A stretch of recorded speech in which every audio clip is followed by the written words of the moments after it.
you. Yeah, I mean, obviously.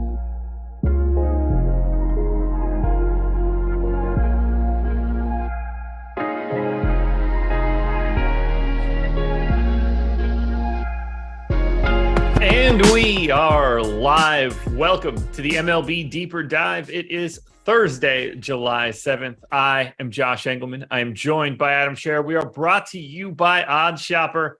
Full slate today, 10 games. That's what I consider a full slate. Those extra 5 games suck. I don't like it. Yeah, it's the wrong terminology, but I'm trying to work with the random shit that just comes out of my mouth to start a show. Whatever. Hit the like button, subscribe to the channel, hit the notification bell so you know when everything goes live. Adam, what's up? How's it going, man? Ready to talk about a 2/3 full slate? No, yeah, I meant what I said in my head. The words just weren't great once they got to my mouth. It happens from time to time.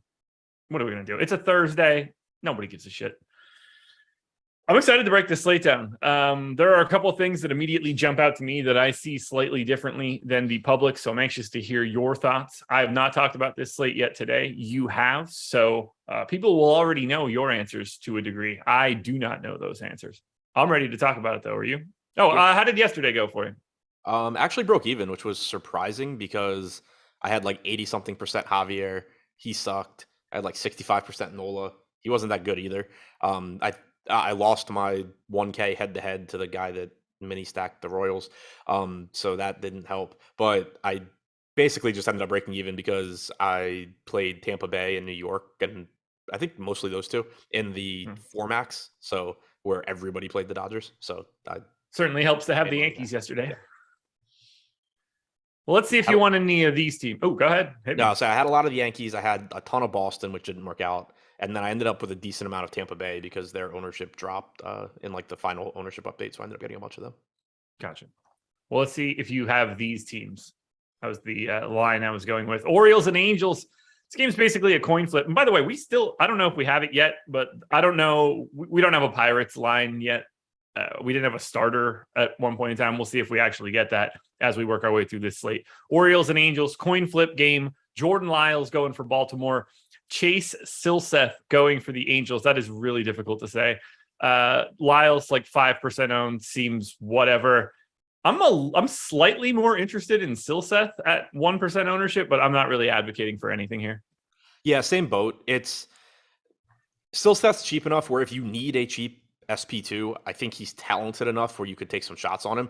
The strikeout stuff hasn't shown up yet in the majors, but and he didn't pitch at all in AAA in his career, but he did strike out tons of guys at AA. So chances are you end up seeing his strikeout percentage get up north of 20% as we get a larger sample size in the majors. He's really cheap. The thing is, though, we have 10 games. We have cheap hitter pricing pretty much always. And then also there's good pitching on this slate, but the other thing you have to keep in mind too, like in previous seasons, you would see the top end pitchers, 11K, 11.5, 12K, and that would really necessitate using guys like Silseth and taking shots there. When the most expensive pitcher on a slate is 10-2, and you can pay 20K for the 2 highest priced pitchers on a slate, it just opens it up so you can basically do more or less what you want with hitters and still get the best pitchers. So it just makes it so you don't need to go cheap as often.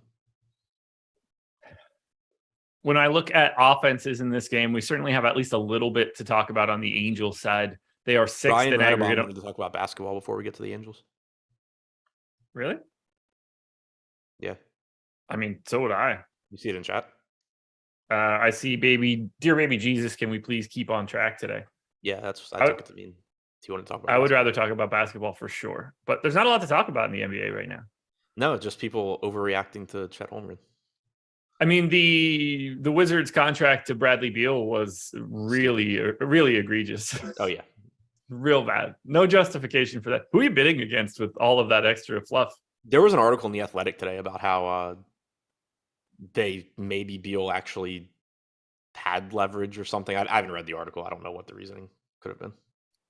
Trade kicker, no trade clause, player option, full max. I mean, he got the whole shebang. Not ideal. Angels are 6th in aggregate ownership, 4th in top stack odds right now. And the ownership to Trout and Ohtani is relatively reserved. How do you feel about the Angels against Lyles?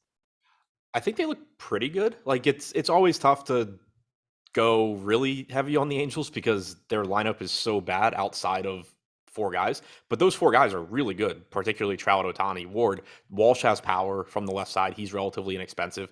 You do have speed at the top with Jonathan VR, former Oriole, coming back to Camden Yards.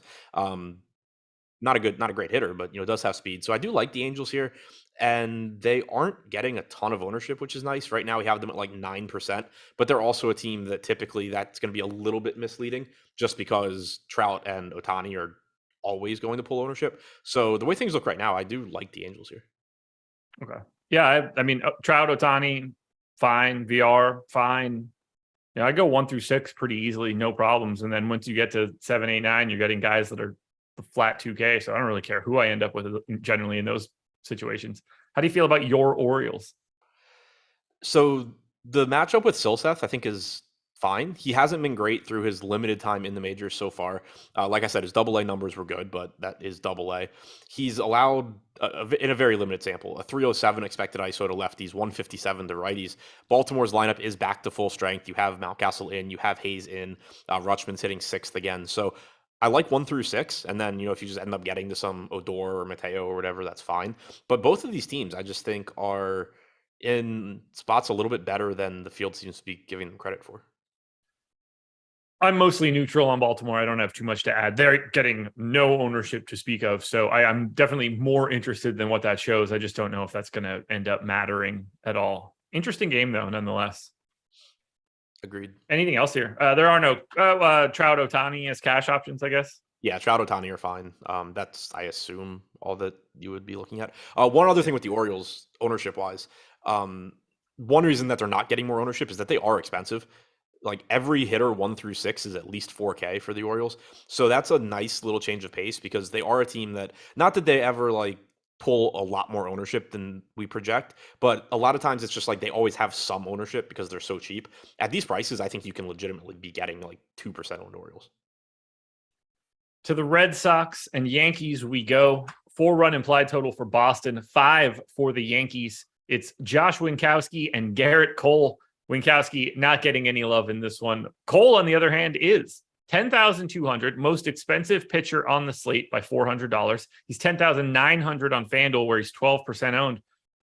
Just 26% ownership coming to Cole, which is interesting in relationship to the twice as much ownership that Dylan Cease is getting at $400 cheaper. I think those are the obvious two guys to compare, but we got to lump Musgrove in too at 23% ownership. Hell, we need to lump Gonsolin in at 19 as well. What do we do with Cole here at the top today? So I think he's a good tournament play. The matchup against Boston isn't ideal, but he still has the 3rd highest strikeout percentage on the slate at 31.5%. He's got a 2.89 xFIP. Obviously, that's really good. So it's kind of just an interesting spot where Cease has a much better matchup. He also has a higher strikeout percentage.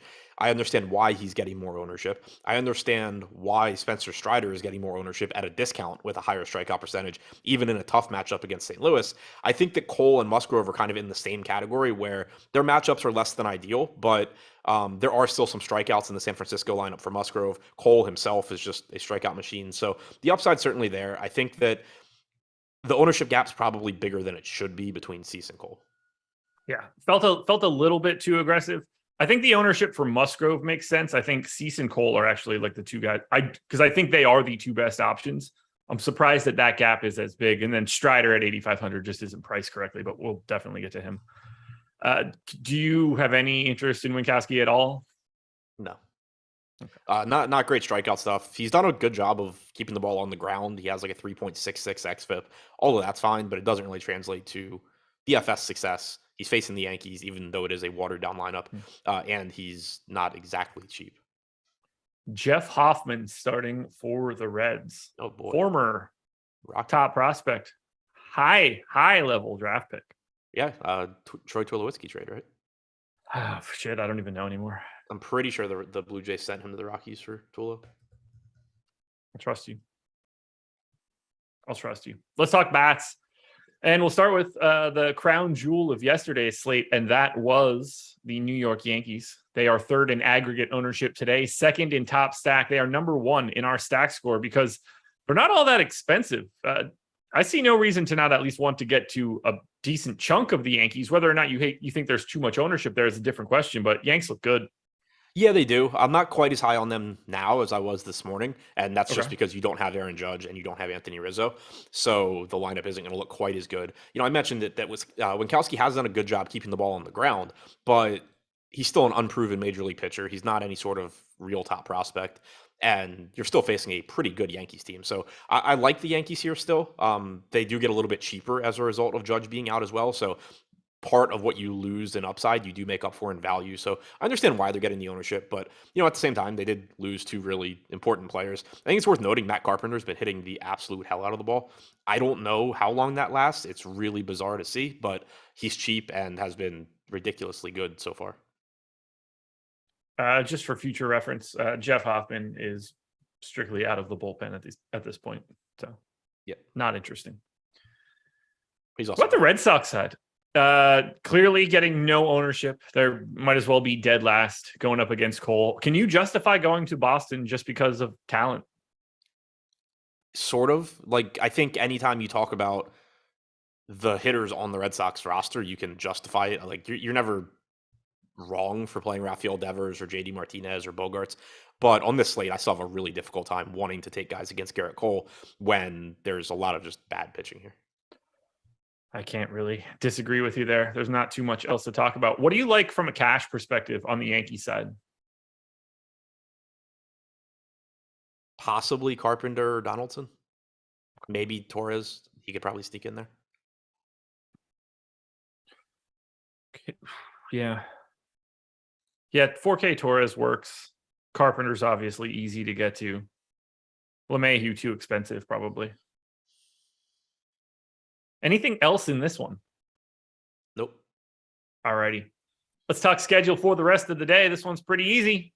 MLB Live Before Lock coming up after this, 6 p.m. Eastern time. They take you all the way up until 7:05. So you don't have to leave this stream. Just stay right here. But you're only allowed to stay right here if you hit that like button. Just 61 likes on 400 viewers. Not nearly enough. We should already be at 100. We should just make that the new rule of the deeper dive. At 5:15, we're already at 100 likes. Free content for today.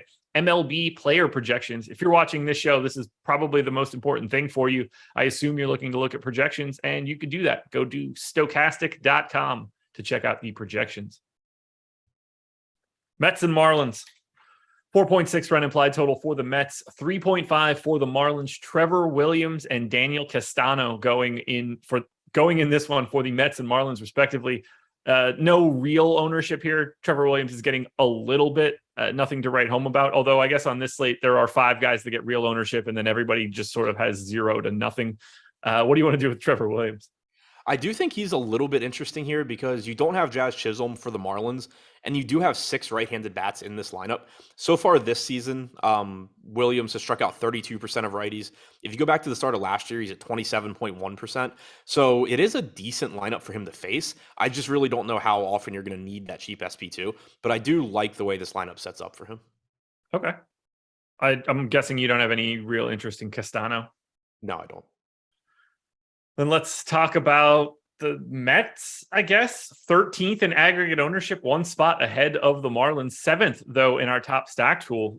A couple of these guys, Lindor, JD Davis, for me, stand out. Are they just slipping through the cracks here? A little bit, but as a stack, they're also crazy expensive, especially the top of the order. Nimmo, Marte, Lindor, Alonso, all at least $5,300 on DraftKings. I do like JD Davis at $2,200 as a way to either offset that or just even use him as a low-owned, high upside value option, hitting 8th. Not going to get ownership. Does have multi-position eligibility, does have power. Mark Canha's cheap as well. But overall, it is a really expensive stack. I would expect that they're one of the teams that are actually difficult to get to if you're going with 2 of the top tier pitchers. So maybe a team like this is where you do end up trying to use Trevor Williams. What about the Marlins side, who basically are pulling the same amount of ownership, don't appear to be anywhere near the same sort of top stack, much easier top value, however? Is there anything here for you for Miami? There's not much because they just don't have much left-handed power. I do think Jesus Sanchez individually looks good. 208 plate appearances against right-handed pitching this year for him. 235 expected ISO, 349 expected WOBA. So I like him as a one-off, but overall, again, I kind of just like the way this lineup sets up for Williams. Outside of like Trace Williams exposure, this feels like a spot where there's just not going to be a lot of volume anywhere. Yeah, I mean, I like the idea of getting to the Mets at this ownership, but at the same time, they're just priced where I don't know how often I'm going to actually be able to do that. I got nothing else here. Me neither. Reds and Pirates. I don't have a line on this one yet, although I am going to check quickly. I made this one up before it started by stealing from Fangraphs. So let's see if they've actually posted anything yet. Nothing that I see. So call it basically a coin flip game. Jeff Hoffman going to be on the hill for the Reds, at least as an opener. I don't think he's going much longer than, I don't know, 2. We'll see. Doesn't matter. Bryce Wilson on the opposite side, 5,400, also not owned. Jeff Hoffman, by the way, 6,400 on DraftKings. We're not going to these pitchers, are we? No, I mean, Hoffman, like you said, he's been working out of the bullpen exclusively. Finally, for the first time in his major league career, actually having some success as a reliever, but no reason to think that he's giving you enough in terms of volume. He pitched 2 days ago through 19 pitches. No way you can really get there. And then Bryce Wilson also just not a good pitcher. Pirates are the team that's actually getting ownership here. 8th in aggregate ownership, 9th in our top stack tool. Pretty cheap. Seems like it's pretty easy to try to get to the Pirates today, other than the fact that they've got a bullpen game ahead of them. Yeah, it is worth noting Cincinnati's bullpen does suck. Now, it's not to say that, like, obviously every reliever in it isn't bad, and you still have the difficulty of just facing different arms every time through the order, or most times through the order, but they do lead the league in home runs per 9. They're second worst in xFIP. So if you're going to get a bullpen game, this is about as favorable a bullpen game as you can get, but it is still a good hitter's park. It is a Pirates team that's favorably priced. They're not expensive at all. I understand why the ownership's coming in. I agree that they're good values, but also there's a lot of bad pitching on the slate. There's a lot of good offenses, and I'm probably not going to go crazy with Pirates exposure. Yeah, I don't like. I see them naturally coming up, but at the same time, 2 out of the top 5 spots in the lineup are both first basemen that you cannot put in the lineup together. So that should at least limit it a little bit for me. It is mildly easy to stack. I have some of this lineup as I've got O'Neal Cruz still as a positive leverage play, even at 4K. He was like the bell of the ball 3 weeks ago for me. I couldn't get that guy out of everything that I was doing. It was actually working out quite well. So I wish I can go back there. Actually, looking at the individual Pirates exposure ownerships, I actually liked them a little bit more. Their ownership has come down since this morning. Yeah. Yeah, I mean, nobody more expensive or nobody higher owned than like 10%. Hayes, Reynolds, Cruz, all between 9 and 10%. I think they look pretty solid here. What about the opposite side of this one? Reds 11th in ownership. Bryce Wilson, nothing to write home about on the opposite side, but not exactly a top stack threat. Although, could you justify it? It's really difficult to point to like individual bats on the Reds that I like. It's actually easier on the Pirates because like you can just say, Cruz, Sawinski, Ke'Bryan Hayes, Brian Reynolds. But with the Reds, it's still a good hitter's park and it's a bad pitcher in Wilson. Yes, I am aware he pitched well last start, Sean V, but we do have a pretty long track record on this guy not being any good. And it's a tough park to pitch in. So I am interested in the Reds as a stack, more so just, it's tough to single out a lot of one-offs, but if Wilson isn't pitching well, they can still obviously do a lot of damage. 202 expected ISO to righties this year, 229 to lefties for Wilson, or sorry, since the start of 2020, 209 to lefties, 213 to righties this year for Wilson. So certainly a high upside spot. Also keep an eye on their lineup though. India, I believe, left yesterday's game early. He played the first game today. Don't know if he'll be in the lineup tonight. You could certainly see, a watered down lineup from Cincinnati, which would make them less appealing. There are no cash options in this game, correct? Probably not. Doesn't look it to me. Nothing that immediately jumps out at all. I'm trying to grab the lines to this game quickly.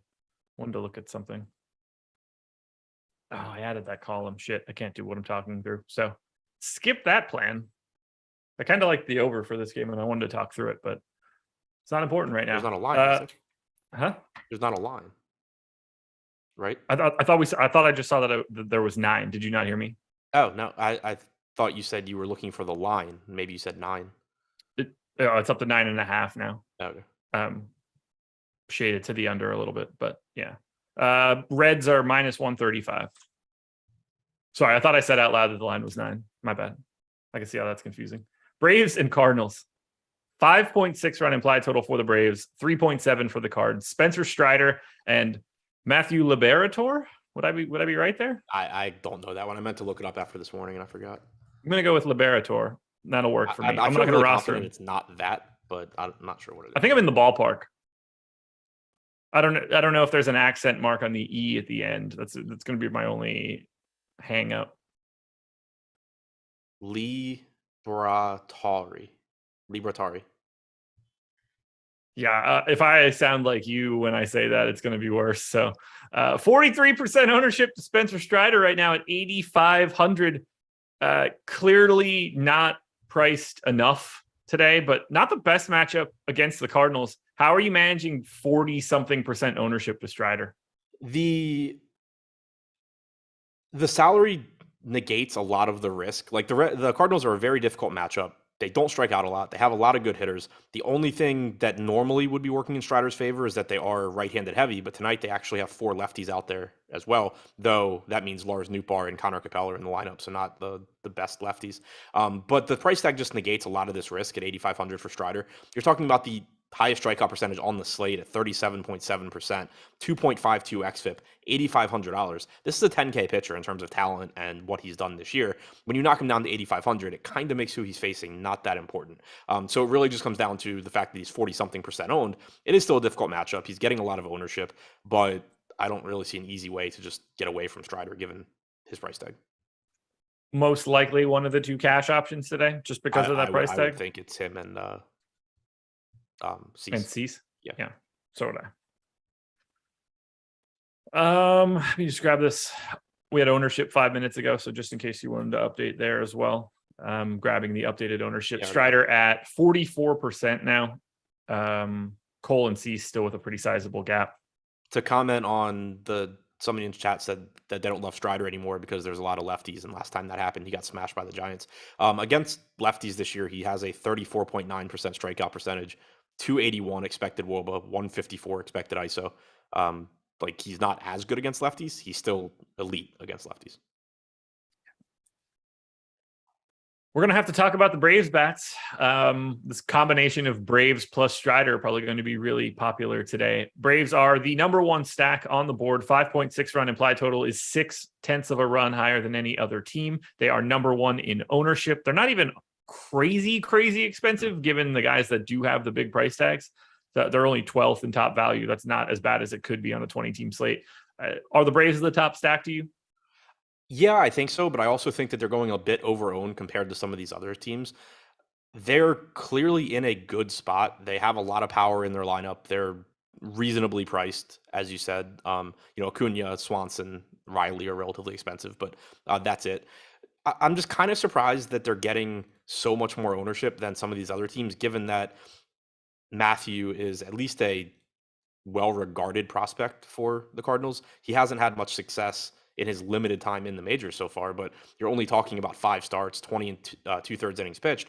At AAA this year, he struck out 25.4% of hitters, had a 4.01 xFIP.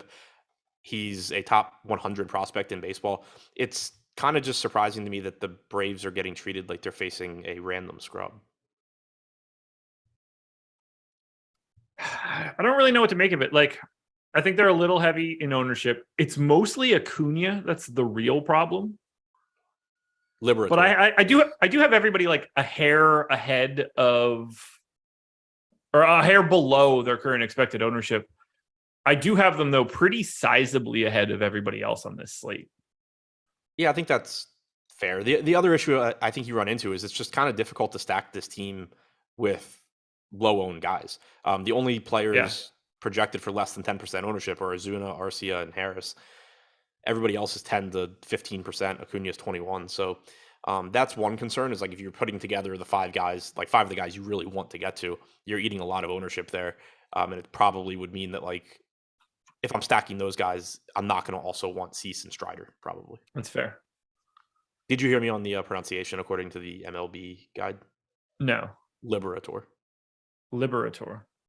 Okay. Okay. Cardinals bats on the opposite side of Strider, 18th in ownership, but 12th in top stack. Any value for you here? Just sort of because Strider's pulling additional ownership because of his price? It's kind of just like the same thing with the Red Sox. Obviously, Strider's getting more ownership, but you're talking about a really good offense with the Cardinals, but I don't really see the need to be going up against Strider here. Ooh, sex bots are here. Just try this cheapest sex Tinder. There you go. Just try it, everybody. Just try it if you can. Cash options on the Atlanta side. Acuna, obviously. Strider, obviously. You working any of those other Braves in, do you think? I'm not mad if I do, but I think Acuna is the clear priority. Yeah. But I mean, you can certainly land on Swanson, Riley, Darno, any of those guys. There we go. Time for us to talk a little bit about Odd Shopper, presenting sponsor of this show. I love talking about Odd Shopper because it's the easiest read for me to do because it's all true and it all helps you out tremendously. It costs you nothing. That's the big selling point here. Totally free. You just sign up with an email address. Cost you no cents after that. Whether you're just trying to shop around, if you're in a legal state, you're just trying to shop different lines, that's going to be really helpful for you because when you get the best line, you just save money. No one else saves the money but you in that case. Make sure you're shopping around on sides. Or if you're looking to get in the player prop game, that's where we could really help you out. We post the projection, the expected win rate, the expected ROI on the bet. I don't know what else you could do for free. That seems to be pretty good. 1 or 2 button clicks away from that bet as well. You can go straight to the sports book. It's that simple. Even if you aren't in a legal state, you can still use the tool, check out the betting lines, see sort of if there's any line movement going on. You could set alerts for that if you want to. And then once you know how to use the tool, you can use it once your state goes legal, which is likely inevitable. So go check out Odd Shopper. You just go to oddshopper.com to do that. 5 more games to go. We're through the first half. White Sox and Tigers definitely have some things to talk about here. 4.8 run implied total for the White Sox, 3.1 for the Tigers. Chalk pitcher du jour, Dylan Cease going for Chicago. Bo Brisky, whatever. Dylan Cease is 52% owned today. He's 9,800. Do I like him? Yes. Do I think he's the best option on the slate today? Maybe. Should he be twice as owned as Garrett Cole? I don't totally know. Talk to me about it. Yeah, it's one of those where I think he's over-owned in terms of his chances of success versus his ownership, but I also don't necessarily care all that much because it's one spot in my lineup. I can play different hitters. Pitchers are easier to project, all of that. It really is just going to come down to, like, the total exposure is just going to come down to what offenses am I playing. If I end up playing a lot of Atlanta, I probably end up taking on more chances at pitcher and playing less Cease. If I'm playing low-owned offenses, then I can get as much Cease as I want. And ideally, I would get a bunch because it's a good matchup against Detroit. He has the second highest strikeout percentage on the slate. He's a good pitcher overall, 2.95 xFIP. The only thing he really struggles with is he does walk too many guys, but 34.3% strikeout percentage, sub 10K. I want as much Dylan Cease as I can get. It's just a matter of making sure that I'm different elsewhere. Yeah, to me, it looks great. I've got a regular, I've got Cease by 9/10 of a fantasy point. So I do have him ahead of Cole. We have him by 3.5. Wow, that's a big number. I certainly have Cole going deeper into the game in general. I just refreshed it. It's 2. Okay. That's not too we have him by basically 1.5 over Musgrove, 2 over Cole. Their ceilings are the same. Garrett Cole can mow down anybody out there. So that's what's appealing most to me in a GPP because of this big gap. But when you're playing a cash game, take the matchup, Cease, Strider, and just walk away from it. Let's talk White Sox bats. I don't think, unless you have anything else that you want to touch on from a Cease perspective. Nope.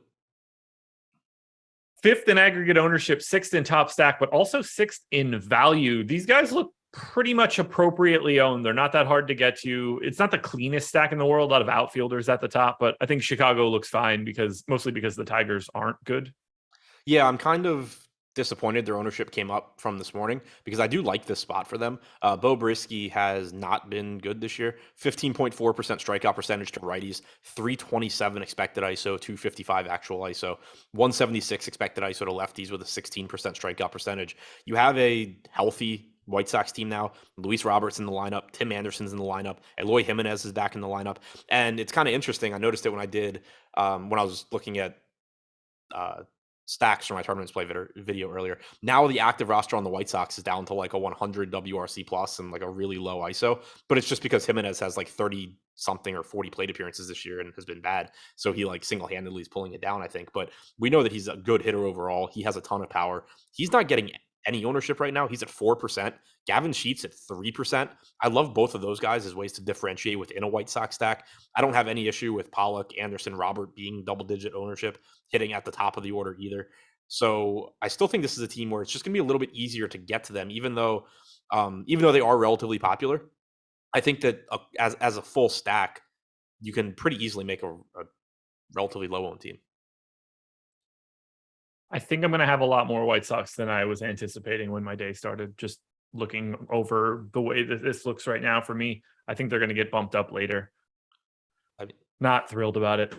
Not going to have the Tiger stacks, though. Although it would have been decent if you had them yesterday. Yeah, that is true. I mean, it's just really difficult to want to get to them. Riley Green individually, I think, is still fine. I just wanted to pull up Sean V's right. There's no Andrew Vaughn today, so that isn't great. He also mentioned there's no Sebi Zavala, who I'm pretty sure is like the worst hitter in baseball. Well, I mean, when has like facts and logic ever gotten in Sean V's way? I mean, so he has 60 plate appearances this year, but last year he had a 66 WRC plus in his 37 games. That'll do it. That'll do it. It's a shame he's not in the lineup. Really hurts the White Sox here. Cash options from the White Sox side. Pollock, Anderson, Abreu, I think are all reasonable. All righty. Let's see. Are we missing anything else here? We only have 4 games to go. We are ahead of schedule right now. I think this slate's been like relatively cut and dry so far. Yeah, it's kind of, for lack of a better word, boring to talk about. It is, especially for people that have talking about it, have talked about it twice. By the way, Pollock is 25% owned on FanDuel today at 2,400. Likely cash option there. All right, let's just keep it moving. Diamondbacks and Rockies. 4.6 run implied total for the Diamondbacks, 4.8 for the Rockies. Dallas Keuchel and Austin Gomber. Neither guy pulling any real ownership. They're priced at basically the same spot. I don't know how you justify going to Kykel. If you got like a couple random shares of Gomber, I don't think it's the craziest thing in the world. But don't play Kykel. Yeah, I don't see any path to getting to Kykel. Like, I guess the argument would be you're getting the Rockies outside of Coors, but I just don't really care. For Gomber, I actually think you can make a case because you're getting him outside of Coors. He's been a decent pitcher throughout his career. And then, if you look at his splits in Coors Field and outside this year, strikeout percentage goes from like 14% to 20% away from Coors. So you're talking about, like a solid or a good enough strikeout percentage there. He's cheap. Going back to the start of the 2020 season, 21.8% strikeout percentage to righties, 19.3 to lefties, 178 expected ISO to righties. So if you were going to go to one of these pitchers, I think it's Gomber. Okay. Yeah, he showed up in like 3% of my sims, so I can't. He's not the straight zero like Kykel was, which is brutal.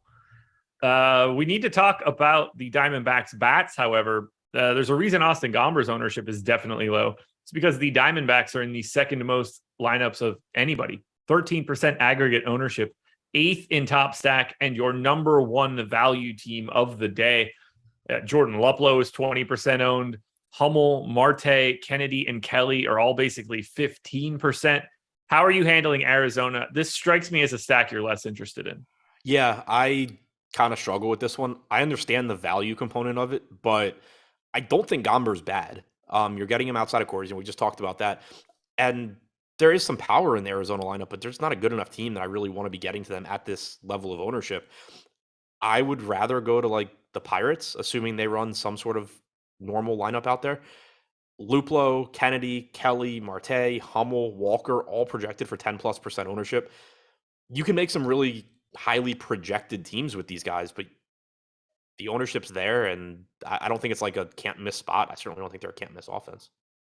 Yeah, it's the value proposition here for me. They're the optimizer team du jour today. I just don't see the reason why you want to eat all of that ownership. It doesn't strike me as particularly necessary either.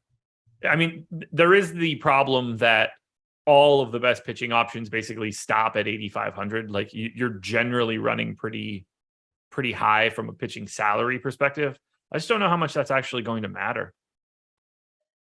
We just got the Reds lineup for the second game of the doubleheader. Okay. India, Jory, Pham, Naquin, Farmer, Moustakis, Solano, Senzel, Papirski. So not too watered down. Novato. I'm looking at it now. Yeah, I'll plug that into my sheet in a little bit. I don't get the sense that anything is going to change too much on that one, but might be nice if we have some extra time at the end to like circle back if we get a firmed up line, 2 firmed up lineups. Let's look at the opposite side of this one. What did I just copy that was wrong? Oh, God. I pasted in a lineup incorrectly. It's the worst feeling in the world. What about when you completely wrecked your sheet pasting in lineups the other day? That was not fun. That took a while. It helps. God bless Google Sheets, man. You need some place that automatically backs your stuff up. Let's talk Rockies I like bats. to live dangerously with my Excel sheets not backed up to the cloud and rarely saved. Yeah, you're crazy. You're a crazy person. Rockies are 9th in aggregate ownership, but also 3rd in top stack. Are you do you want to get to the Rockies? Yeah, I do. I said this morning that I thought either the top stack percentage would come down or the ownership would come up or it would stay the same and we would just be wrong. I don't really know where, I get it in that the value is on other teams. I just have a hard time thinking that the Rockies look this good, that the Rockies are this likely to be the top stack and that they're not going to get ownership. I think they're more in line with the Angels, the Dodgers, the White Sox. But one way or the other, that's going to put them a little bit under owned. And even though they're not good as a whole, they're not good outside of cores, you do have some good right-handed bats here. Chris Bryant, Connor Joe, CJ Cron, Brendan Rodgers, Randall Grichuk. These guys all can do damage. Kykel is completely washed up. I like getting to the Rockies here. I do think that their top stack percentage is a little high, but I still like them. Did you expect that at all, before you woke up today? Oh, Rockies bats are going to be an interesting experience for me today. Do you think I knew the Rockies were playing today before I woke up? Do you think I knew the Rockies were playing today when the strategy show started? No, you sure didn't. That much, I've never been more confident of something in my life. I don't know what I did to my sheet right now, but I have jacked it up in some way. Why is the letter D the starting pitcher? Who did I accidentally write over? Oh, okay. Instead of starting Chase Silseth for the Angels, I'm just starting D, which apparently that guy's not going to be very good. Anything else here? Diamondbacks and Rockies. Oh, cash options from the Diamondback side. Yeah, I mean, if you land on Luplow as value, that's fine. If you punt second base with a 2K Kennedy, that's fine. I would think there's a good chance Kelly's getting in there as your catcher at 2,300. It's not a team where I would expect to have the 5-man stack because they're not that good, but they are a team where I'd be expecting that you're using whatever you need for value to get to the expensive guys that you actually want. You guys were fantastic yesterday during the strategy show. Oh, let's start here. Hit that like button. We should be at 150 right now. 650 people are in here. You guys were fantastic on the strategy show yesterday. Multiple people took advantage of the deal, took advantage of the promo code. I wish you guys would have listened to me 2 days ago when I told you it was a better deal. Alas, didn't happen. Today, deal is back. MLB DD is the promo code. One gigantic word, all caps, 1 week free. 1 week of Osmo Plus Platinum for 50% off. You cannot beat it. It's a week, 50% off. I'm stumbling all over my reads today. It's really aggravating. I don't know what the deal is. It's been a good day, too. I had a lot of coffee earlier, ate really clean this afternoon. My mind's just racing. Wife's out of town. I've got all this laying around doing nothing and playing video games to do in the near future. Just pure excitement coming up. What will get you guys excited, though, is signing up at Stokastic.com using the promo code MLBDD. Again, one giant word, all caps, 50% off your first week at Stokastic Plus. And we're not done yet. I'm getting this one in now, too. God, this is the best deal out there. If you like free money, you should sign up at BetMGM if you have the opportunity. And there are so many states that are legal for BetMGM at this point in time that I should be talking to most of you. If you haven't signed up yet, now's the time to do it. Here's the deal for you.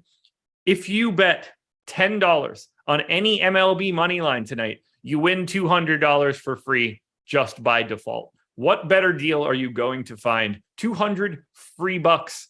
200 free dollars. That right there. You should just hear that and immediately think, oh, do I live in a legal state? Yes, I do. I should go click on this button, make this bet, and take the $200 free. It would be that easy. I would even pick up $200 off the street if I saw it there. So that should be reason enough to do this. Free $200 at BetMGM. Adam, let's close this out. 3 more games, and then I have a sneaky suspicion that chat is going to have a little bit of time to answer some questions. So Padres and Giants, 3.6 run implied total for the Padres, 3.1 for the Giants. Joe Musgrove and Logan Webb. Musgrove, 22% owned. Seems spot on to me at 9,700. Logan Webb is 8% owned. I'd be fine with a little bit more, but this strikes me as a really solid to good, probably good, honestly, pitching matchup. And I think the ownership is right. Yeah, I'm with you. I think that Musgrove is very comparable to Cole in the sense that like he's a tier below Cease in terms of projection and Strider in terms of value, but also not getting quite as much ownership relative to those two as he should if you're just talking chances of success. So he's somebody that, you know, where I have low owned hitters, I'm going to just go to Cease or I'm going to go to Strider. But if you are going with more popular hitters, you know, you can save some ownership by getting down to Musgrove. The Giants are an above average offense, but there are some strikeouts in their lineup. Musgrove struck out around 25.5% of hitters this year. He's a good pitcher, 3.07 xFIP. So no real issues with Musgrove. I think the ownership makes sense. Thoughts on Webb at 8,900? Just like a lesser version of Musgrove? Yeah, pretty much. The strikeout numbers haven't been as good this year, but he is 8,900, so he's less expensive than all of these guys except for Strider. He's 10% owned, so he's getting half the ownership of Gonsolin, who's getting like less than half the ownership of Strider and Cease. So I do like the ownership number on Webb. Yeah, I think he's a little bit under-owned. I'm with you on that one. Price probably just a hair too high for today. Let's see. Would you rather talk about the number 18 team in ownership or the number 20 team in ownership? Neither. I figured as much. Do you see any path to either side of this game from the bats? I'd rather go to the Giant side. They just have solid, good left-handed power bats, and they're outside of San Francisco. I think the more likely scenario is that I'm not going to either of these sets. I think that's the more likely scenario too. I think I would get to San Francisco first, though. I wish that I had more. I mean, we are coming in really early today. This might be the easiest slate that we've talked about in weeks from an analysis perspective. There's just nothing to add. Like, it's like when you have four pitchers making, 2 pitchers making up 100% of the ownership, another 65, 70% going to 3 others. They're all basically the same price. There are 2 or 3 offenses that clearly stand out. There are 2 or 3 offenses that are clearly garbage. Murky in the middle today, man. Very murky in the middle. Dodgers and Cubs. 5 run implied total for the Dodgers. 3.1 for the Cubs. Tony Gonsolin going for LA. Mark Leiter Jr. going for the Cubs. Leiter pulling no ownership. Should he be getting a little bit? Maybe. Tony Gonsolin pulling 20% ownership on DraftKings, 6% on FanDuel. I think 20 looks about right for Gonsolin. This Cubs lineup is not very good. Yeah, this is another team. It's like the opposite of the White Sox. If you look at their active roster numbers now, they're like really, really good because they got Suzuki back. But he's a good hitter, but it's a small sample size thing pulling it up. They're an above average offense in terms of production this year, but they also strike out. And Gonsolin's been really good. He's 9,400, so you're getting a bit of an owner or a salary discount. He doesn't have the same, like 99th percentile ceiling as these other guys because even though he's going deeper into games now, you're basically never, I don't think, going to get him getting, throwing 105, 110 pitches. But he's averaged 88.5 pitches per start over his last 5. If you assume you're getting 90 pitches, give or take from him, he's got around a 25% strikeout percentage this year. He's got a 3.77 xFIP. He's been extremely good. There's strikeouts in this matchup. I really like Gonsolin. You and me both. Let's start the compare game. Garrett Cole, Joe Musgrove, Tony Gonsolin. I think all I like Gonsolin basically most. the same. Okay. He's the cheapest and the lowest owned. He is. Matchup is obviously fantastic. Should the gap between Gonsolin and Strider be as big as it is? I don't think so. Okay. Strider clearly has the better strikeout stuff. That's not even close. Yeah. But and Strider's also cheaper, but you're still talking about 2-1. I mean, we have Strider with a 21.5% chance of being a top 2 pitcher. We have Gonsolin at 20%. Even if you want to say maybe Gonsolin's a little bit lower because of the relative pitch count, you're still not talking about a 2-1 gap. Very interesting for GPPs today. Curious where my ownership is going to end up shaking out. Let's talk Dodgers bats now. 4th in aggregate ownership, 5th in top stacks. We've got Betts, Turner, Smith, Muncy, all in double digits like they are basically every single day. Clearly rostering the Dodgers in a top stack perspective looks good like it usually does. Yeah, Leiter. I'm looking at his dad. That's not helping. I was like, Leiter's 59 years old. Yeah. Probably not. He's probably going to get lit up today. Yeah, most likely. I mean, I know without looking at his FanGraphs page that it's not somebody I want to get to. I just wanted to get the actual numbers, but it's not. I meant Mark Leiter Sr. Oh, yeah. Probably wouldn't pitch very well. I didn't realize he was drafted by the Orioles. Interesting. Anyway, Mark Leiter Jr. is also old. He's 31, but 29 and 2/3 innings with the Cubs this year, 3 starts, 11 total appearances, 24.8% strikeout percentage, 3.79 xFIP. You expect those numbers to get a little bit worse, at least as a starter. And it doesn't really matter because he is facing the Dodgers, who we know are a really good offense. They are getting less ownership today than they did yesterday. Makes them look a little bit more appealing. Yesterday, I thought, I still got plenty of them, but I couldn't get to the field. They were just getting so much ownership. Here, you have Smith leading the way at 15%. Mookie's price came up a little bit. Turner came down a little bit. Muncy slightly went up. And then Freeman, Lamb, Turner, Bellinger, Lux, all projected for less than 10% ownership. Yeah, I'll still be getting the Dodgers like I do every other night. They're really, really good. I don't know what to make of Leiter. Should Leiter get any ownership today? He's at none, 6,500. I don't think so. Like, is there more upside to Leiter than like Austin Gomber? I don't know. Probably not. Not in their respective matchups. I'm guessing because you like Gonsolin, you don't really have much interest in getting to Cubs bats. Cubs bats, by the way, dead last in top stack percentage. Or sorry, in ownership, 16th in top stack percentage. No, I don't really have interest getting there. Cash bats from the Dodgers. Betts, Turner, Smith, Muncy, all certainly in the mix. Yep. Okay. We get to the final game now. Start getting it ready, chat, and hit that like button, by the way. 760 of you in here. We should get to 200. No problem. Start getting your questions ready. When we finish off this game, we'll get Adam's thoughts on top stacks and top pitchers. And then if you're in our premium Discord, drop some questions in. If you're in YouTube, drop some questions in. We'll try to hit on as much as we can before we turn this one over to the live before lock crew. Mariners. To respond to Shane Hall, who said, I was late getting here, so I rewind to listen, and Adam says Carpenter's been hitting the hell out of the ball. Like a month ago, he has sucked for like 3 weeks now. He has a 237 WRC plus in his 22 games. I don't really care how you define recently or this season or whatever it was I said.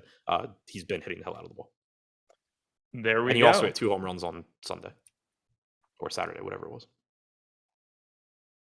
It is. All I hear is thunder right now. Oh, okay. Because there's a gigantic rain cloud above Wilmington. Makes perfect sense.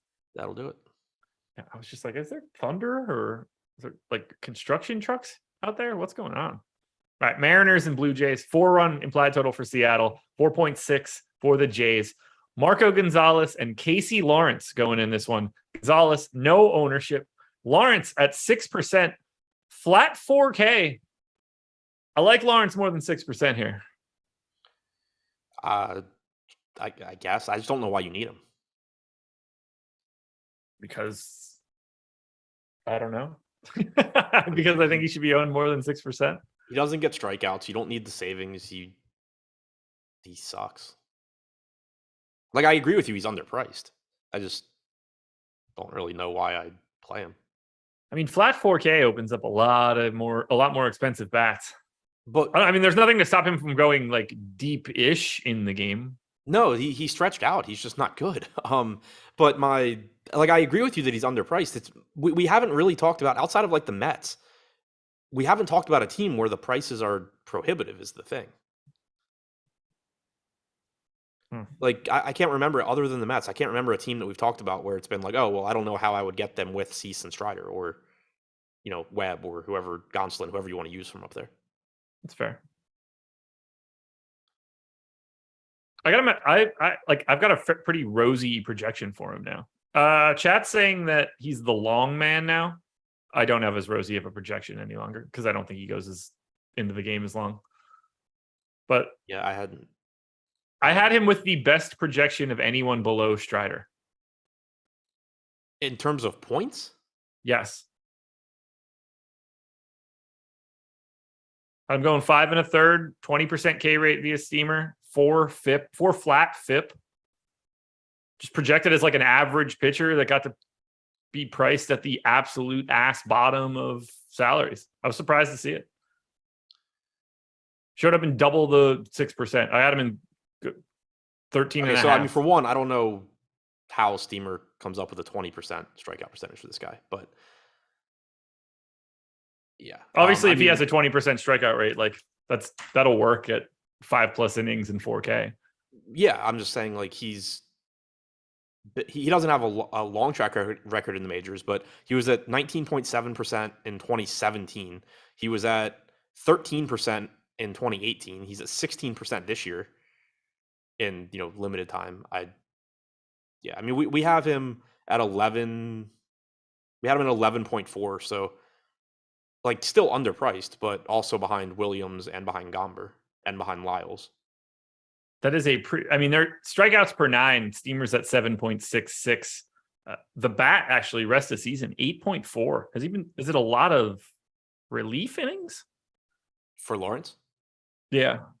Yeah, I mean, he hasn't started a game this year. He didn't start a game in 2018. He has been starting 2 games in 2017. AAA. He has been just strictly starting in AAA though. So I was just making sure that it wasn't like he's not even striking out 20% of hitters as a reliever in the majors. I don't know how he's possibly projecting for a 20% strikeout rate. So Marcus, you don't have to look up ERA from Zips. We don't need that one.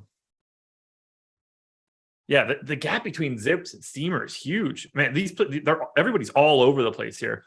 Zips 5 flat FIP, Steamer 4 flat, the bat 4.78. Feels like the truth is probably more in that like 4.6, 4.7 range and a little bit lower of a strikeout rate. Something in the like 17, 18 range.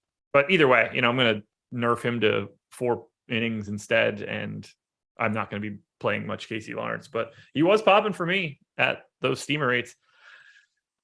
Wake up, Steamer, because that stuff looks terrible. Let's talk Blue Jays bats then. 7th in aggregate ownership, 11th in top stack. They feel sort of like properly owned. Yeah, I mean, it's not a great park, obviously, but I still like getting to them because Gonzalez doesn't miss bats. He does give up power. You can see him kind of just starting to fall off as a pitcher who's always relied on command and finesse. Those guys typically, outside of like the very best, don't age that well. And now you're getting a bunch of right-handed bats here going up against him. 189 expected ISO, only a 13% strikeout percentage for Gonzalez. So yeah, I mean, I think the ownership is about correct, maybe a little bit low. I like that, the stack as a whole, every hitter is 9% or less on DraftKings. So you're getting a lot of power, some reasonable pricing, and not a ton of ownership. I mean, there are certainly worse days to get the Blue Jays, that's for sure. And there are certainly they're a fun team to roster. I think they're properly owned. I don't know. For one of the few days, like I don't know if I'm going to get a ton of Toronto today. And then on the Seattle side, 10% or 10th in aggregate ownership, 20th in top stack. This is dead last top stack team. Are the Mariners better than that today? Should you go to any Seattle? Unowned, basically. I don't hate it. Like, you still have Julio Rodriguez in the lineup. You have JP Crawford. Cal Raleigh's hitting 6. That's a decent catcher option, but the park still isn't good. There's a lot of other spots I just like a little bit more. Yeah. All right, let's sum everything up quickly. Favorite pitchers? Cease, Strider, Gonsolin. Okay. Favorite stacks? Atlanta, if you can make the ownership work. But Colorado, Angels, White Sox. Okay. 10 games up, 10 games down. Pitchers done. Stacks done. We got probably 3 minutes to go. We can answer some questions. So chat, if you've got a good one, please drop your question for Adam or for me, if you would like, into chat right now. 777 concurrent viewers, 197 likes. Just a couple of you noobs, hit that like button, get it up over 200. That is what we're looking for. Remember, MLB Live Before Lock is coming up immediately after this. You don't have to go anywhere. That show will kick off at just after 6 p.m. Best cash starting pitcher on FanDuel.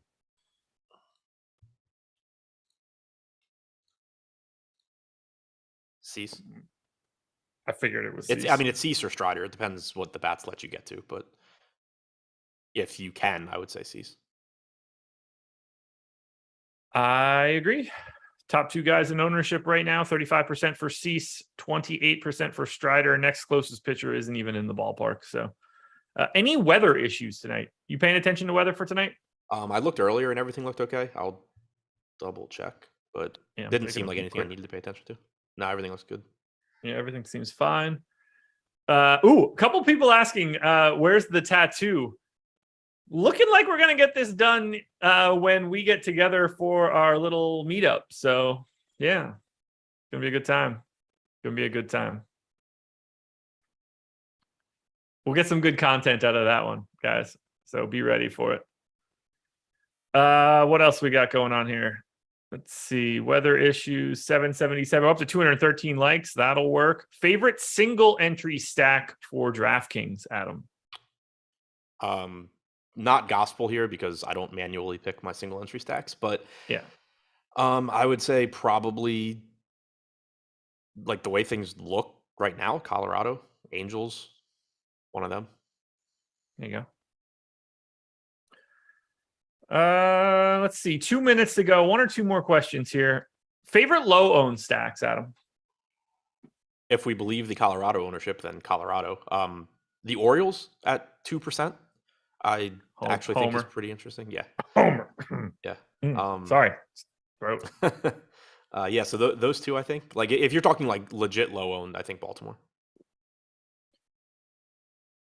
Josh doesn't play pretty NBA. Much like if you're talking like 2% or less, it would be them or the Mets, and the Mets are just more expensive and more difficult to get to.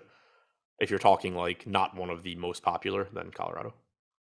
You don't play Summer League, correct? Correct. I don't play Summer League because it's not a real DFS sport. Yeah, I don't want to play. I don't even know what the prize pools look like, but I don't want to play guess the coach that decides to play someone 2 minutes and then hope I got the rest of the non-NBA players correct. Yeah, I mean, I hate preseason NBA. I don't want to do more of it. Yeah, it's not worth the work. Right. Let's see what else we got. It's not even that it's not worth the work. Like they could potentially. I don't know what the prize pools look like for this, but like preseason, there's usually good prize pools. It's just that I hate the type of work that it is. Summer League to me is not worth the work. That really is just like you got to find out that Joe Schmo that's not going to be in the league is playing 25 minutes today. But I mean, like if they ran a 100K prize pool, like it's worth the work in terms of potential money. It's just that that kind of work is not enjoyable to either of us. Right. Agreed. Well, we're done here. 559 and change, 220 likes. MLB DD is the promo code. Make sure you're using that bad boy for 50% off a week of Stokastic plus Platinum. Adam, good luck tonight. Chat, good luck tonight. Watch MLB Live Before Lock on this stream. Go nowhere. Sit right here. Starting up in a couple minutes. Peace.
We're good, baby. We're good, baby. We're good, baby. One-time dealer. What's going on, everybody? Welcome to MLB Live Before Lock, presented by Odd Shopper. I'm Eric Lindquist here, rocking the Prize Picks t-shirt because, the long sleeve tee feels comfy, feels nice, just like hanging out with my buddy G. Ehrenberg DFS on Twitter. Greg Ehrenberg, he's back. He's plugged into the Matrix now, so that's exciting. How you doing, my dude?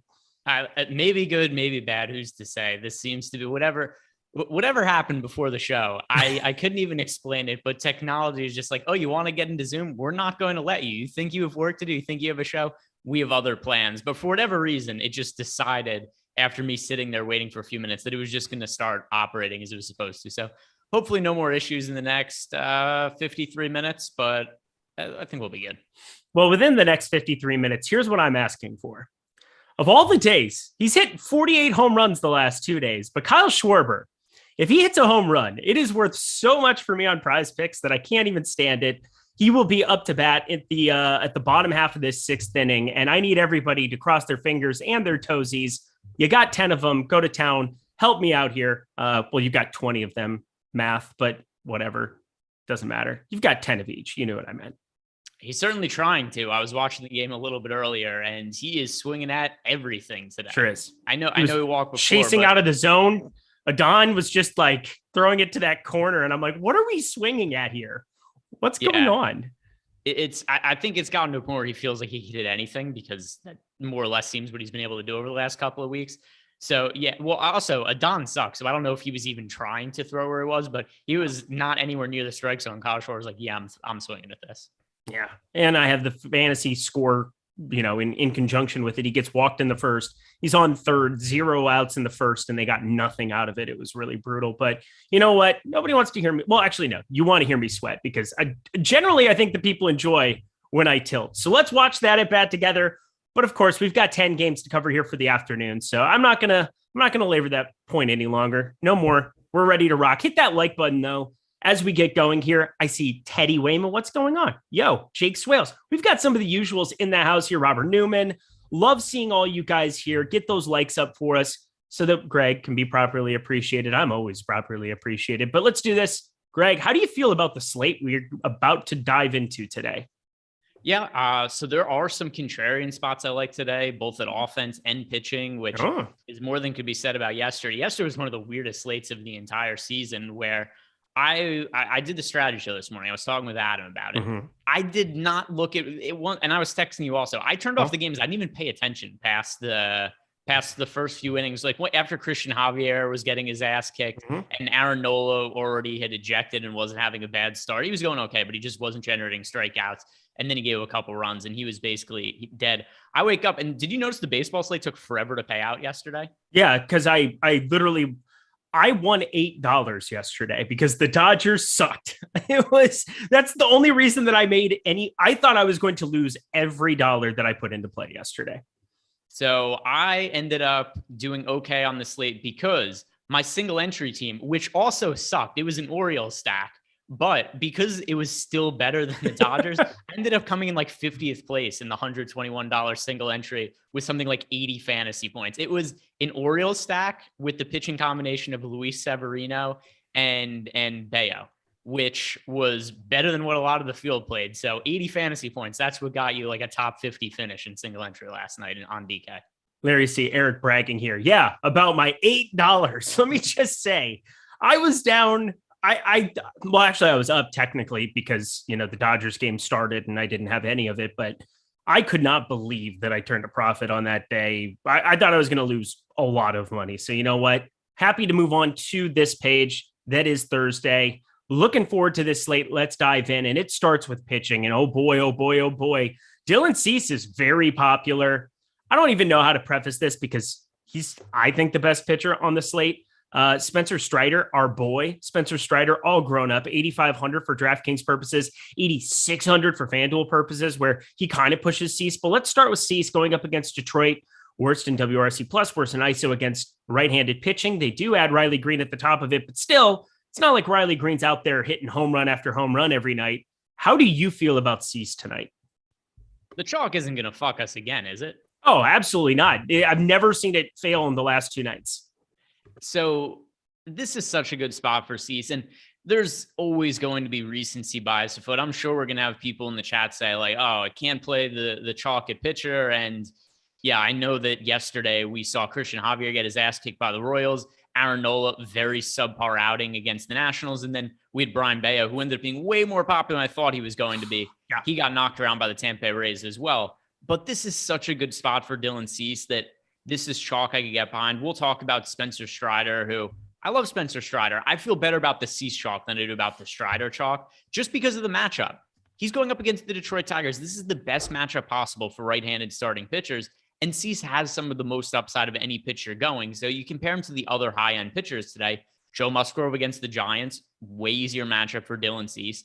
Then you got Garrett Cole on the road against the Boston Red Sox. That's also a way easier matchup for Dylan Cease. So when you're just comparing him to the most popular pitching options at the top of the pricing tier, I think Cease is the answer pretty easily. I think it is too. He's the best pitching play on the slate. Done. There's not even, I don't even know how you really have a debate against it. If you're just talking in cash, you're playing Dylan Cease. On FanDuel, DraftKings, doesn't matter what you're doing. You're playing Dylan Cease.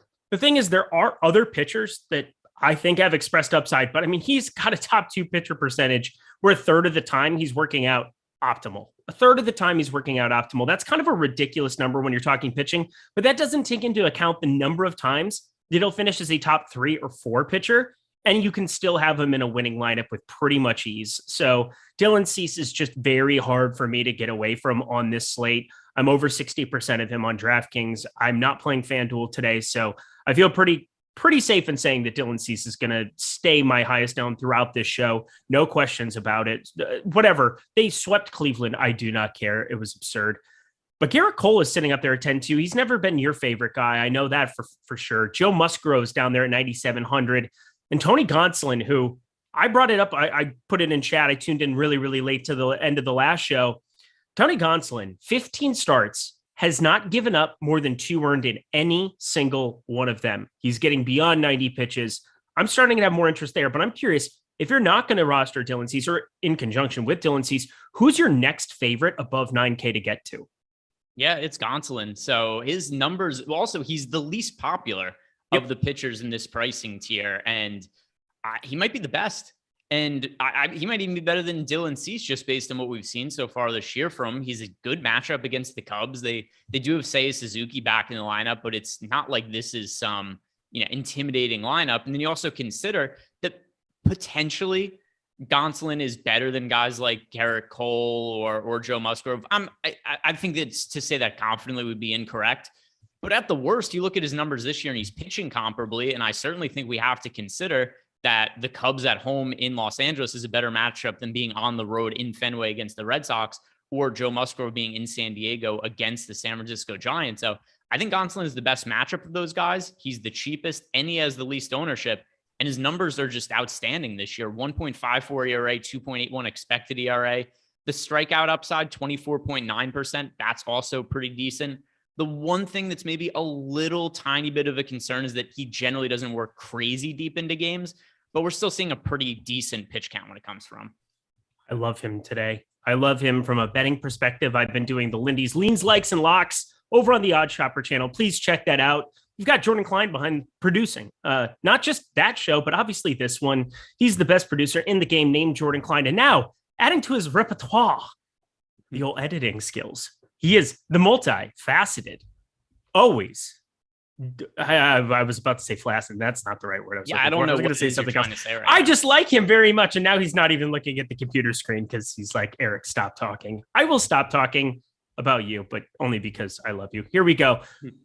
Other guys to be getting to. So I'm with you. I think Gonsolin is just going underappreciated. And maybe this is a situation where, like yesterday with Bayo, out of the middle of nowhere, we talk about him, and out of the middle of nowhere, he's 30+% owned. But I just think the spot is pretty good for him, and he keeps getting a longer leash. And I've been talking about that constantly because he's only a 25% K guy. But like, how unbelievable is your floor when you do not get hit up ever?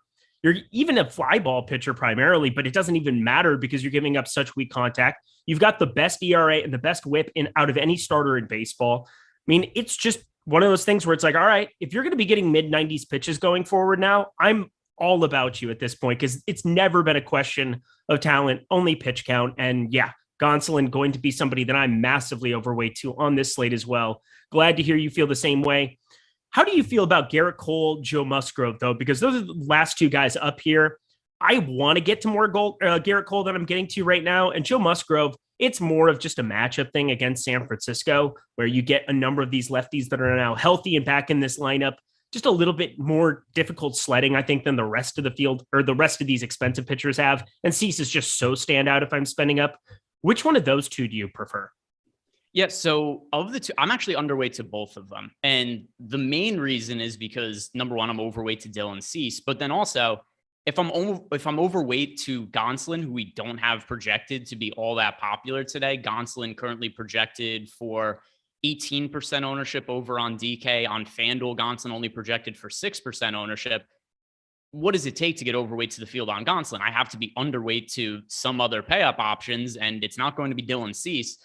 So kind of by default, if I'm going to be overweight to Gonsolin, I land underweight to the field on both Musgrove and Garrett Cole. They're not total write-off options for me, but I just get to less of them than the field. When we have Musgrove projected for 25% ownership and Cole at 30, I'm a little bit under to both of those numbers.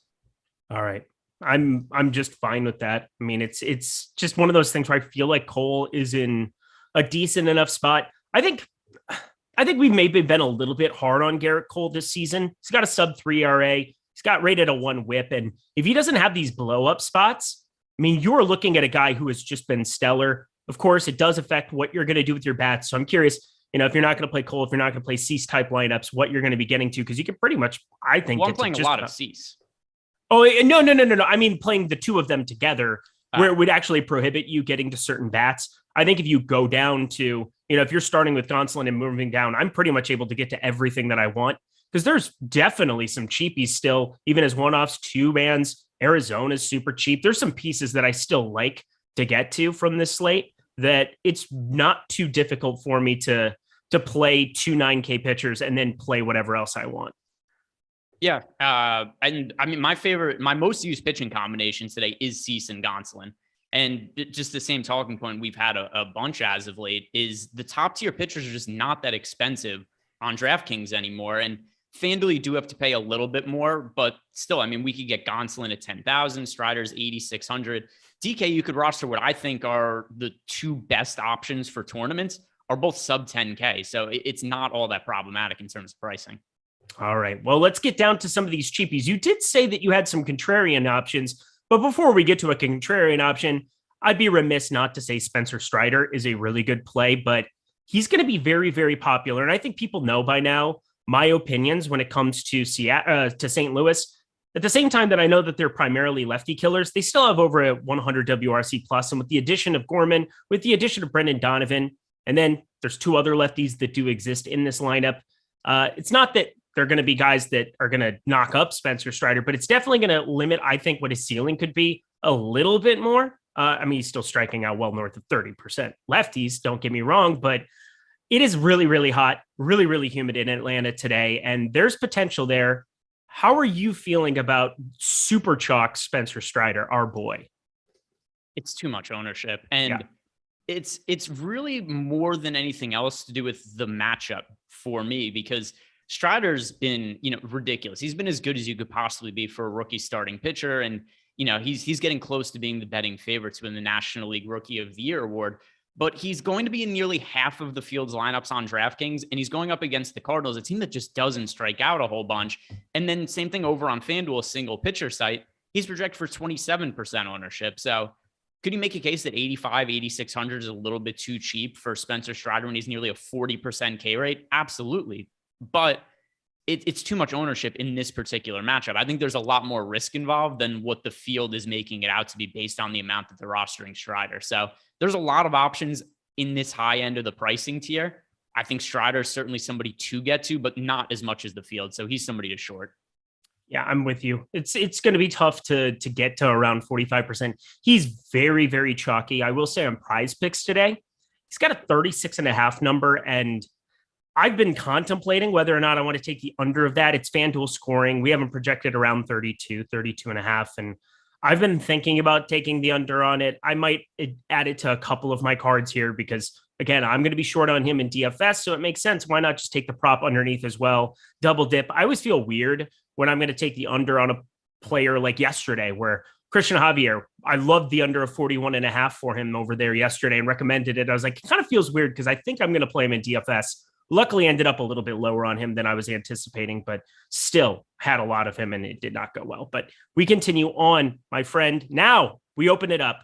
Who is this contrarian pitcher that you're talking about that you have interest in today? Well, it was Tony Gonsolin, but I like Logan Webb as well, particularly for single entry. I just don't think that we're going to see very much ownership go to Tony Gonsolin today. For large field tournaments, though, I mean, Logan Webb has also been really, really stellar this year, and nobody's really playing him and so Gonsolin, people are playing him, but he's just contrarian. He's not picking up as much ownership as I think he should at 18%.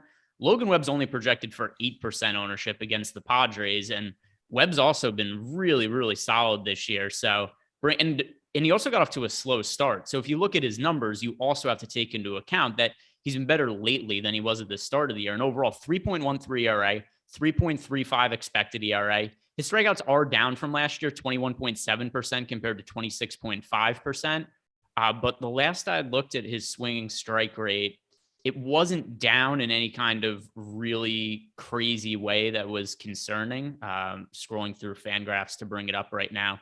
But that aside, he has really strong numbers this year. And at the very least, he warrants being in more than 8% of the field's lineups.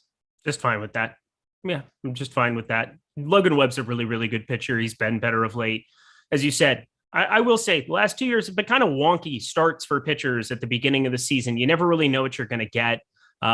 It's just been changing of grip substance, sticky stuff to no sticky stuff. We've had guys coming in after a weird off season. Even this year, I thought it was kind of strange. I got married in between variants. It's weird to think like November, there was like legit COVID concern for a lot of different stuff. And now everything's open, everything's rocking. That was still like 7-8 months ago. I'm assuming if you're a professional athlete gearing up for spring training and you're not going through your normal regimen, if it's been a weird, wonky year, like it has been the last 2 years, I'm willing to bypass some slow starts in places. And Logan Webb, we saw in 2021, he was an absolute stud playing some bubble baseball. So I'm more than happy to be going to a little bit of him. I've got right around the field. I think it's about right, but I would not have any problem if you got above the field on a guy who's sub 10% with as much talent as he's got. 16.5% top 2 pitcher percentage. It makes sense. But you know what doesn't make sense? Just about anything else that exists on this board. I will not be rostering Casey Lawrence. I totally get that, but Ho Jenkins, he's 4K and 4K is 4K, but I still will not be doing it. I'm looking at the rest of the board, and there's guys that from a betting angle, it's like Castano, he's not good, but there's one pitch, his primary pitch, he keeps guys under a 200 batting average with it. Josh Winkowski, he's had 5 starts against some absolutely abysmal competition, so I'm not reading anything into him. I can't play him. Is there any other pitcher in your player pool today?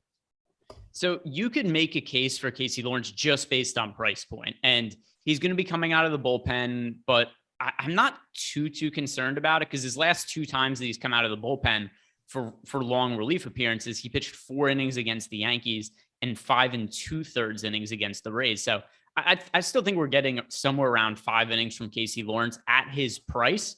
I think that's a viable contrarian option. He's only projected for 4% ownership. We have him with a crazy high 36% chance to be the top value pitcher or top 2 value pitcher over on DK. There's no need to consider him at all on FanDuel 5,500. For 4K on DK, it might not be necessary savings, but I think it's playable at his ownership for sure. Okay. Yeah, I'm not going to be doing it today. I think you're looking at a lot of opportunity cost. Like if he got you 10, I still don't know if on a day like today, when you have Cease, even Strider, obviously he's got the highest K percentage on the slate and he's chalky. So I'm not going to completely bypass him, even if I'm a little bit lower on him than the field. I've got around 18% of him. So yeah, I'm well underneath the field on him, unfortunately. But it's Gonsolin, it's Cease, and their floors are so secure. Cease because of the strikeouts, Gonsolin because of his avoidance of runs. I mean, it's just ridiculous how much I have of those two. So I'm really finding other ways to do things at pitcher than go down to 4K. If you wanted to load up on what? The Angels and Yankees I mean, the Yankees are cheap, so bad example, but the Angels, if you want to get to Ohtani, you want to get to Trout, specifically those two, and then you want to play them in conjunction with like Toronto or expensive bats, you could probably do it that way. But that's all I really got. I have one share of Trevor Williams, but that's not exactly a vote of confidence of any sort. But I really have nothing else from pitcher. How about you? One other guy that I don't like him quite as much as I did earlier in the day because the ownership on this team has come down. But earlier in the day, we had Arizona projected for something like 15 or 16% ownership, if I remember correctly. They're still expected to be really popular with 10.5% ownership. Austin Gomber is much better than I think the field realizes. His numbers suck this year, but keep in mind, he makes half his starts at Coors Field. On the road, he's a 3.94 FIP, a 4.3 expected ERA, a 20.7% K rate. These are not outstanding numbers, but they're serviceable. And then you consider that the Diamondbacks going up against him are going to be really chalky. I think there's some leverage to be had by playing Austin Gomber also in large field GPPs. It's not a 3-entry max or single entry play, but I think he warrants being in like 5 to 10% of lineups in 150 max because of how popular the team is going against him when I don't think it's warranted. All righty. Well, that is pitching, y'all. That is pitching. Austin Gomber. What a way to go out. Gotta love it. Gotta love it. Dylan CCA, fire him up. And then Tony Gonson, you and I are on board, our favorite two pitchers on the day.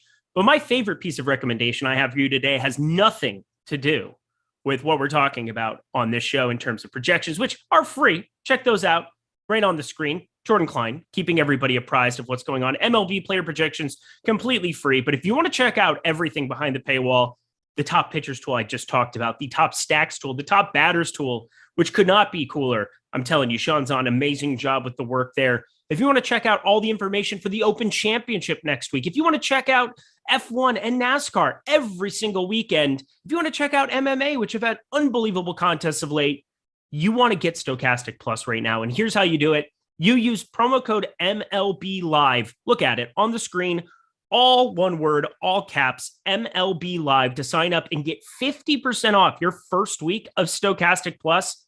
That is going to be some massive savings for you. And once you check out what we have behind the paywall, and once you see how the tools are used for themselves, when you go to the Learn tab and you go through all the great examples Alex Baker has, walking you through strategy for MLB, the Fantasy Cruncher MLB guide, everything else, there's nothing better that you can do to help your DFS game right now and be winning money instantly than checking out these tools and content and using this promo code now. That is MLB Live, all caps, one word. Stop guessing, start winning, and join us, Greg and myself, at Stokastic Plus today.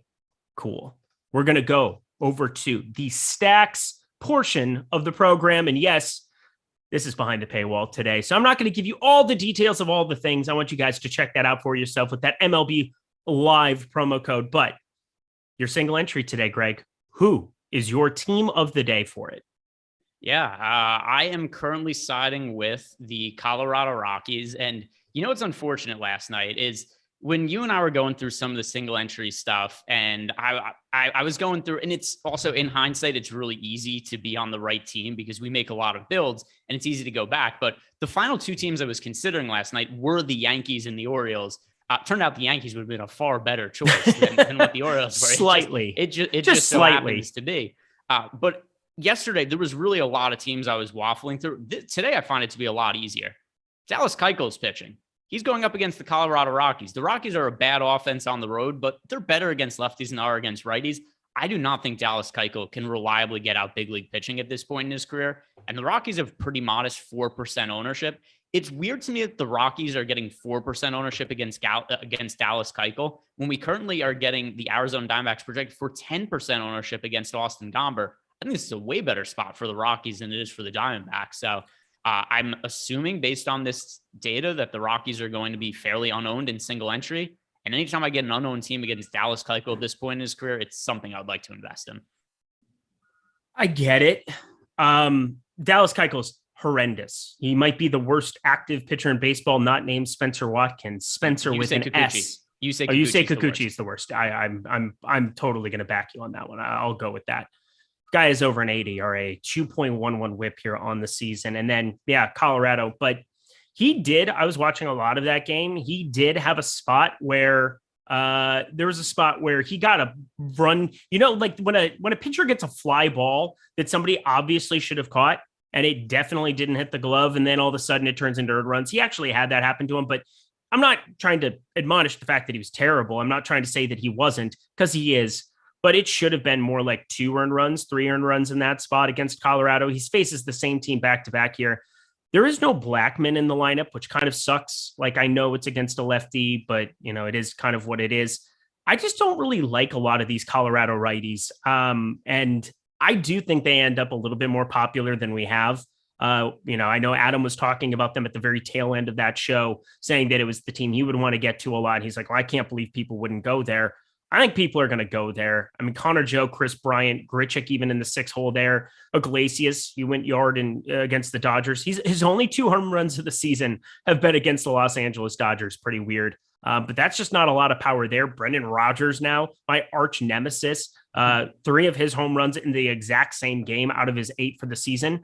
I just don't find a ton of upside. And I know the matchup's as good as you can get, but I think they'll be popular. And I really don't like these hitters. Yeah, I mean, if they're going to be popular, it's one thing, but we're projecting to be very low owned. So to me, it's like, hey, if we're not projecting them for much ownership, I'm going to end up being there because Kykel's numbers this year, and I know his ERA isn't totally miserable, but this is just not a big league caliber pitcher anymore. He's 34 years old. Fastball velocity is all the way down to 88 miles per hour. Oh, no, never mind. He's an 8.27 ERA. You know why? It's because there was something about his splits when it was coming up before. One of the teams he's been with, the ERA wasn't quite as bad, but that aside, 8.27 ERA for the year, 4.71 expected ERA, 5.75 FIP. You look at the projections, like when do you see Zips project a pitcher for a 5.87 ERA the rest of the season, right? They tend to be pretty conservative when it comes to some of these projections moving forward. And not only do they haven't projected that high, I've never seen this before either. Based on his batted ball profile, they haven't projected for a 358 BABIP the rest of the year. So you might look at the 367 and say like, oh, surely that has to normalize. Maybe it doesn't, because he gets hit really hard very frequently. So this is less to do with who the Rockies are as an offense. I think you could throw Dallas Keuchel in Double-A, and I still think he would get lit up there. Like I just don't think he could get out hitters at this point in his career. His average fastball velocity, it's always been not all that high, and it's dipped in recent years. But it was 89.1 last year. It's down to 88 flat this season. That's just not a lot of velocity. Yeah, I like the Rockies from a bet perspective. I'm just not going to be getting myself to any of them. I find it impossible that in the year of our Lord 2022, that nobody would be rostering Colorado today. It just feels too obvious. I tell you one thing that I'm very confused by. How is Pittsburgh currently the highest owned team when we don't even have a lineup from them? Because they're going up against Jeff Hoffman. I mean, I don't know that they're ultimately, I think the lack of a lineup is going to be something that's going to push people away, but I'm pretty sure, what has the total been set at for that game since Hoffman? Should be infinity is what it should be. All right. It's pretty significant. It is. All right. So new line earlier in the day when I was doing this, there was no line. Yeah. The line is set at 10 for this game. So now at 10. Okay. Yeah. I mean, both teams have an implied run total in that game of right around 5 runs. And then you also consider the price on the Pirates. The only thing that gives me pause is what you said before is I think this should be a super popular spot for the Pirates offense, but what is the field going to do if we find out 20 minutes from now there's no lineup and the game's about to lock? Whoa. Ryan Haas, you need to get our projections of the Rockies ownership is wrong. That's not what it is. It is impossible to gauge what it comes down to when you have like a lineup that's not out yet, when it comes down to Pittsburgh and they're projected as the highest owned team. I'm just generally thinking out loud about what other people are going to do. And also was talking about it from a single entry perspective where Greg was playing the Colorado lineup in single entry and like the $121, looking at stuff like that.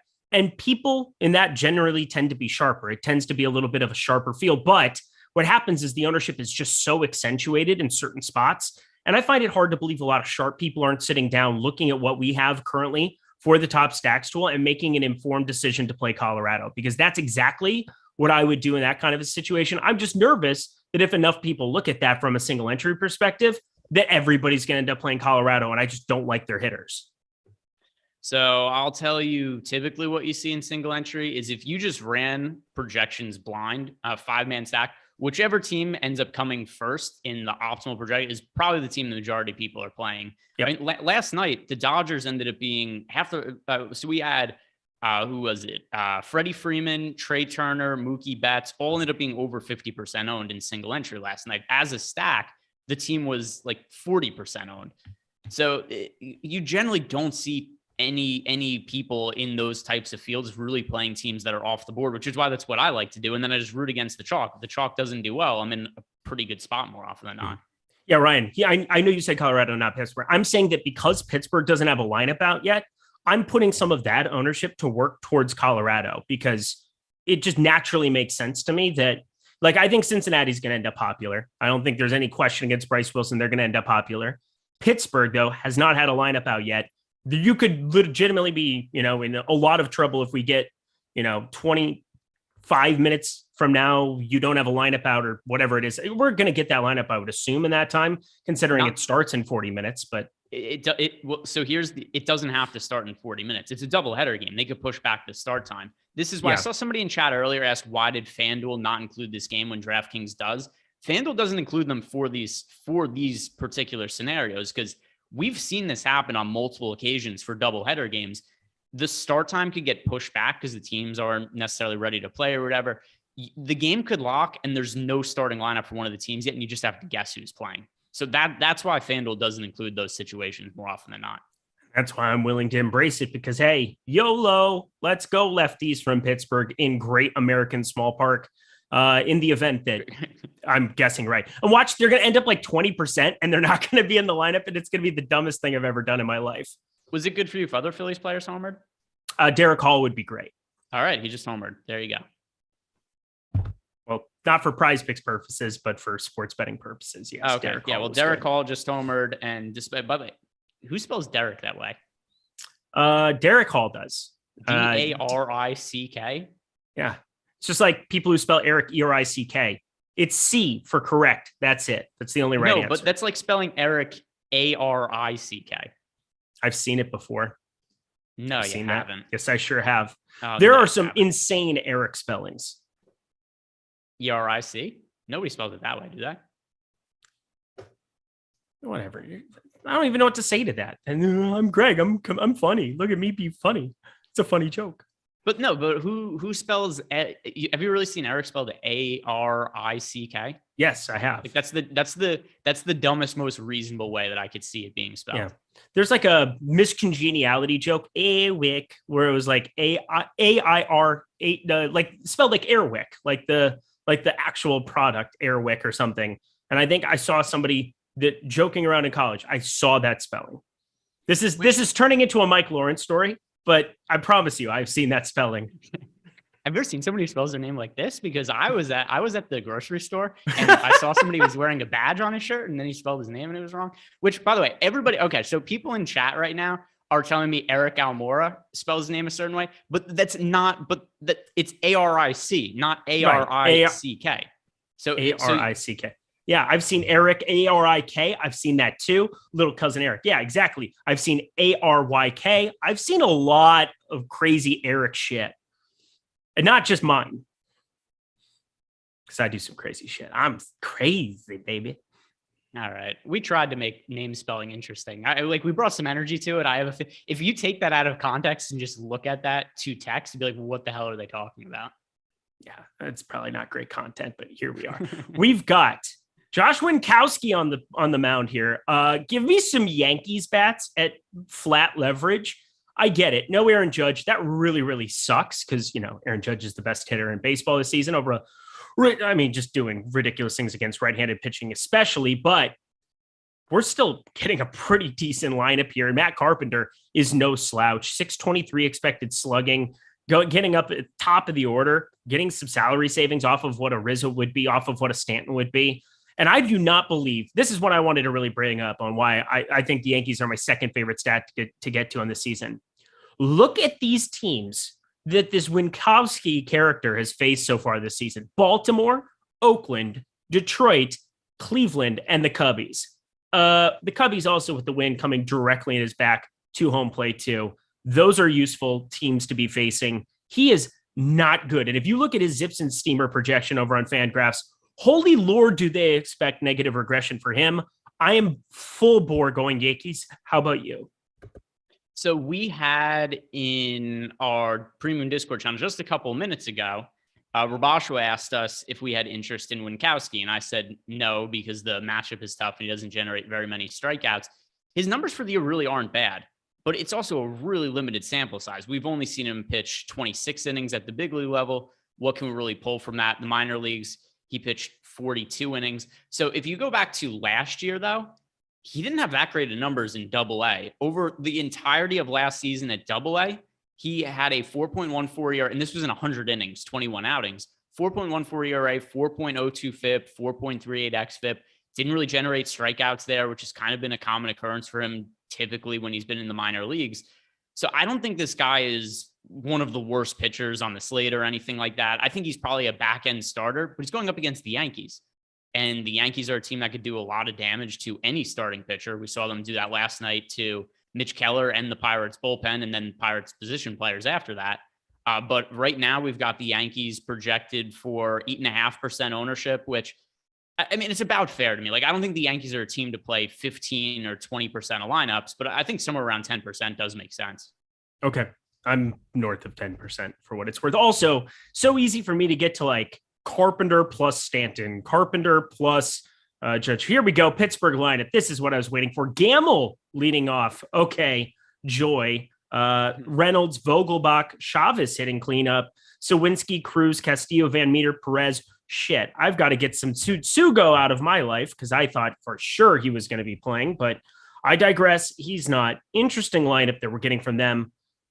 I don't really like anything there. Gamble leading off. No Brian Hayes. This is just not good. I like that Jeff Hoffman's on the other side of the game.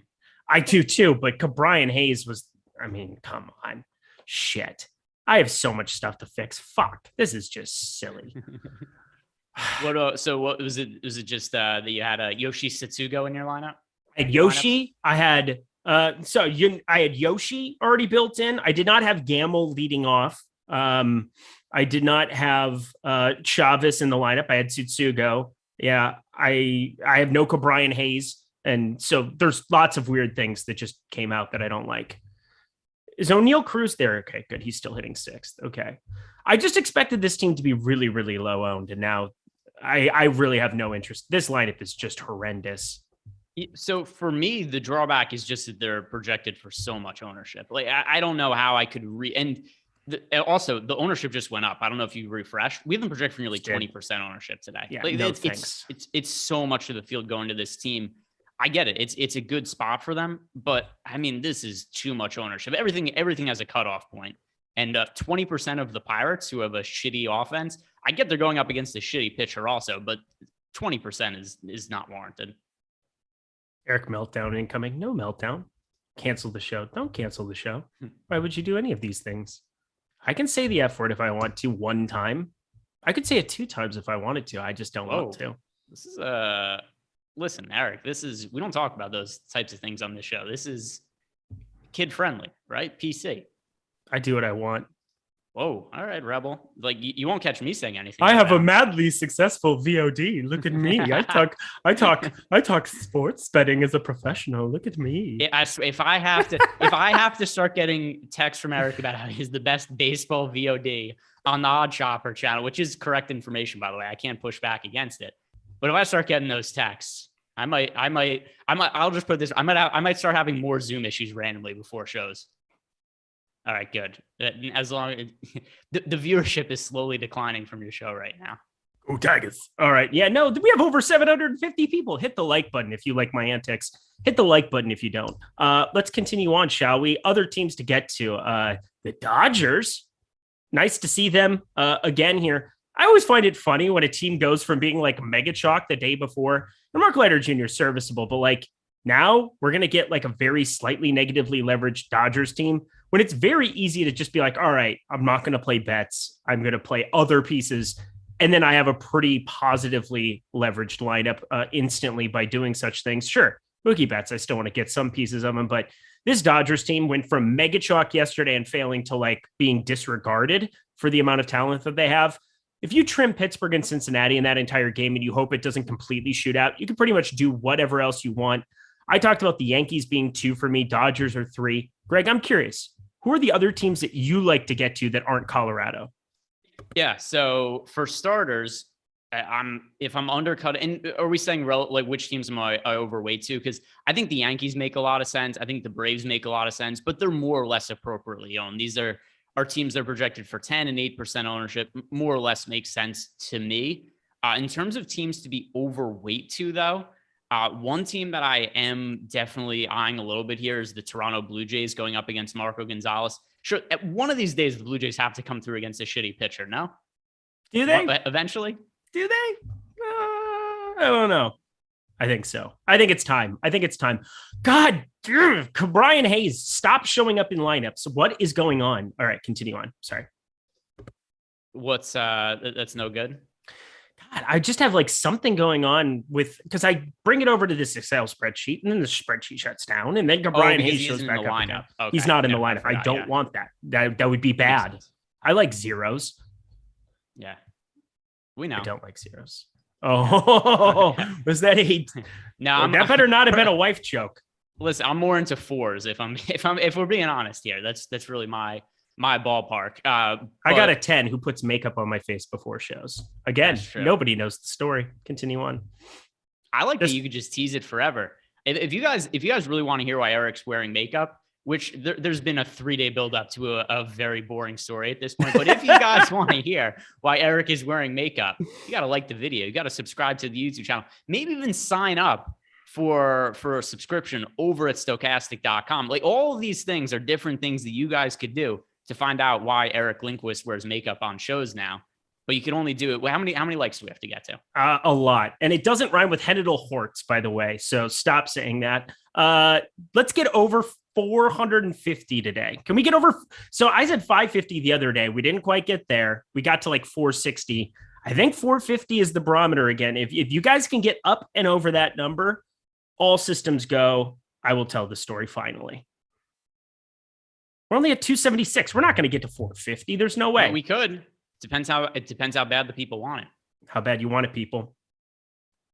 We could have this going the entire year. The thing is, though, you have to wear makeup until the end of time. No, I don't. By the way, I've probably told this before, but I don't remember. I've only had to wear makeup once for a TV appearance, and I didn't know that you were supposed to do something to remove it. So I was just like, I was like, cool. You just go to sleep, leave it on. Like eventually it comes out in the shower or whatever. I got such a bad eye infection. Oh no. I got the worst eye infection. My eye swole. I woke up the next day. My eye was really itchy and the whole thing was just swollen shut. I couldn't see out of it for a few days. Anyway, makeup's not for me. Yeah. Tell me you don't live in LA by telling me you don't live in LA, or without telling me you live in LA. That is what I was getting makeup at. Guy. John Klein, I ruined it. I apologize. But Toronto Blue Jays, I'm on board with that. Getting everything in Pittsburgh here into my sheet. I think I fixed it. Thank you, Jesus. I can move on with my day and not have a breakdown. That guy said I was going to have a breakdown, but I'm not. We're going to do it. St. Louis. I'm going to still play a little bit of St. Louis against Spencer Strider simply because I'm playing way less of him. I would be very stupid not to at least get to some shares of St. Louis out of 150. So there's that. I don't say that I expect great things here, but it is very, very hot. He's still a young pitcher, even if he's exceptional. So yeah, I'm just going to try to make that a thing. Plus I can go 1, 2, 3, 4, 5 and not have to try to make any sacrifices or try to get different with that construction. I'm just playing it as is. Is there any way off the board stack that you like today, Greg? No, I mean, the Rockies are fairly off the board. They're one of the lower projected owned offenses on the slate, but how off the board are we talking? Way off. Is there anything that you're getting to shares of that you're just like, I probably shouldn't be doing that? That's the way I feel about my St. Louis shares. All right. So the Mets are only projected for 1% ownership today. And I think it's crazy. They're only projected for 1% ownership against Castano. So the Mets have a really good offense. And whenever we're getting the potential for a really good offense at 1% ownership, I think that's something to jump out. So Castano's numbers this year, not bad. 2.42 ERA, 4.1 expected ERA. Clearly he's been lucky to only have a 2.42 ERA, but he's only pitched 26 innings. Half his appearances have been out of the bullpen. And if you look at his previous years where he's been a starter, the results are not great. 2021, 6.35 expected ERA. 2020, 5.41 expected ERA. Cool. His numbers are okay this year, but it's in 4 starts and 26 innings. I think the most likely scenario here is that Daniel Castano at 27 years old, who's not really found success at the major or minor league level for that matter. This year in the minor leagues, 4.82 ERA and a 5.89 FIP. I think there's a pretty good chance he gets blown up. And if you had to make me roster one team to really plant my flag in at 1% ownership, it would be the Mets. That's the team with the lowest ownership with the most realistic path to upside. That's what I'm talking about, young man. See, that's what we come for. That's the hot take. That's the hot take we wanted. I think that's a great take. I had no Mets, by the way, for what it's worth. I'm adding some because I like everything you said. Yeah, and I think you were looking for some kind of crazy hotter take, but the reality is the Mets have one of the best offense in baseball. They're going up against a fairly bad pitcher in all likelihood. If we just discount what he's done in a limited sample size this year and look at more of his career numbers, and they're only project for 1% ownership. So I'm not trying to make a hot take or anything. I just think it's logical. Oh, well, that was good enough for me. I'm playing some. There we are. They've been added to the pool. That was a great take, and also a great take, and I think you'll agree with me, is heading over to oddshopper.com right now here as we start rounding out this show. Get your lineups in, but while you're doing that, head to OddShopper right now so you can find some of the best bets in less than 30 seconds. That's all it takes to really be able to pull off anything you possibly want. And while we're at it, I'm just saying, if you want to really put some money to use in the sports betting department tonight, this is the best way to do it. Our live before lock offer. If you've hung around, we have still 730 of you guys strong hanging out with us. Use the promo code at BetMGM right now. You bet $10 on any MLB money line, and you will get $200 completely free to use. Yes, just $10 on any MLB money line. That will get you $200 free dollars. Look at that offer on the screen. Jordan Klein just doing fantastic work today. No doubt about it. But there's no strings attached. There's no joke that I am making. You simply have to go to the description box below this video as you're watching it right now. You click on that live before lock link, and you have an opportunity to get just $200 free just by depositing and playing $10 on an MLB money line tonight. No matter what happens, it could lose. It could be 16-0. We've seen that happen before. Congratulations. You're still getting paid out and you're still getting that $200 completely free. And then you can put it to work on something going on elsewhere in the MLB streets tonight. And that's where I turned it over to Greg Ehrenberg. My friend, anything that you love from a prop perspective for this evening that stands out over on OddShopper? So let me pull it up because, as we know, the lines move quite a bit and they're typically not the same even at the start of the show compared to the end of the show, but they're definitely not the same from the time I record my personal video, which is not doing as good as Eric's or anything, but it's holding its own. We're doing okay. We're chugging along. You come at the king, you best not miss. I don't know. But all right, we got some good bets today. So the things I liked, so my favorite bet of the day is already gone because the game already happened. That was Justin Verlander over for his strikeouts prop.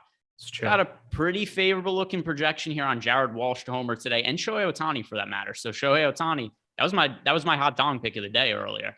Shohei Ohtani, and we're still getting plus 450 money on him going up against the Baltimore Orioles today. I think that makes sense, but so does Jared Walsh at plus 650 to homer, currently a 49% expected ROI. So pretty high number there, but it's because we're getting plus 650 on Jared Walsh with a 20% chance to homer. Walsh has been pretty good this year. And if you're going up against the Orioles bullpen hasn't been bad this year, but the starting pitching is. No matter what starting pitcher you're going up against, it's going to be a pretty good matchup for the offense. So Jordan Lyles on the mound today, a guy who induces a lot of fly balls, is not a ground ball pitcher, gives up a lot of hard contact, also doesn't generate strikeouts. So if you're going against Jordan Lyles, the ball's going to be hit hard. It's going to be in the air. He's not going to generate strikeouts. It always has the opportunity for homers. So I'll give out a 2-for-1 here. Two guys from the Angels, Jared Walsh plus 650 to homer and Shohei Ohtani plus 450. God, I absolutely love the work that you're doing today. It's all right. You'll get there one day, Greg. It's okay. You're my boss. Let's be serious. Everybody, take advantage of that. Don't forget BetMGM. Take advantage of that promotion. There's nothing that I can say that will make you more profitable instantly. A guaranteed 20% or what? No, that's wrong. 20x return, 2,000% return on your investment. $10 into 200. Take advantage of that BetMGM. And check out Odd Shopper. Simply use your email, sign up over there, and get ready to rock. All right, I've got my lineups updated for no Springer in the lineup. I got my lineups updated for no Ke'Bryan Hayes, for no Tsutsugo. I got everything set, ready to rock. I will say I have a crazy amount of Dylan Cease. That should surprise nobody. I have a crazy amount of Tony Gonsolin. I even have 2 shares of this Lawrence character now, because you said that wasn't the worst idea that I've ever had in my entire life. Why not? I will say I'm getting to a little bit of Seattle on the other side. Because again, it's Casey Lawrence. Let's not kid ourselves here. But there's really nothing else that I've said or that I haven't said throughout the show that I'm getting to a lot of Yankees. I'm still getting to a lot of these other pieces that I'd already talked about. Where is this sheet going? Yeah, I have like 1 or 2 shares of St. Louis, so even fewer than I was expecting to get there. Still going to get to a little Colorado, regardless of the fact that I don't like these hitters, especially because we have tons of positive leverage going there. And then shying away from as much Pittsburgh and Cincinnati is what I was expecting to have, because Pittsburgh lineup came out and it's trash. Greg, anything that showed up with your lineups here before we talk hot dong picks and get out of here? No, we already talked hot dong picks, though. I know you brought up the 2 bets, but I'm saying, who do you want to have go yard for your DFS lineups? That's a different question. Okay. All right. So not really, because I knew I was going to be playing the Rockies. I knew I wasn't going to be getting to as much Pirates as the field. So there's nothing crazy. Like there's nothing that we haven't talked about on the show that's come across in my lineups. I already kind of knew where I was going. Why are you the way that you are? You asked me a question. I said, no. What, you want me to yes and just make shit up? You're like, oh yeah, I didn't expect I was going to play Josh Winkowski in 80% of my lineups. What do you want me to say? Just whatever. Yeah, my most rostered pitcher now is it's Trevor Williams and Jordan Lyles. Are you happy now? No, not really. All right. What do you want me to answer? I don't know. Just say shit. Say something interesting for once. All right. You got to build your lineups. Yeah, I'm fixing one thing. I found one mistake. Okay. Brian, I found a mistake. Lineups, though? What? No, he's not. No, thank God. That's not what it is. I just was getting like 40% Jordan Luplow, and that is not going to happen. All right. Dong picks of the day for me. Number 1, Ke'Bryan Hayes is a pinch hitter. Number 2, Jordan Luplow, double dong. Those are my home run. Getting out of here with a troll. I appreciate the work that you do. That's for sure. Favorite pitcher still compared to ownership, Tony Gonsolin. We are completely in lockstep on that one. And I'm going to say this one. We haven't talked about Atlanta a whole heck of a lot here. Marcell Ozuna, why not? 6-hole, lots of power here going up against this Matthew Liberatore character. Poor guy. He was a highly touted prospect. Maybe he can improve, but it doesn't look like it.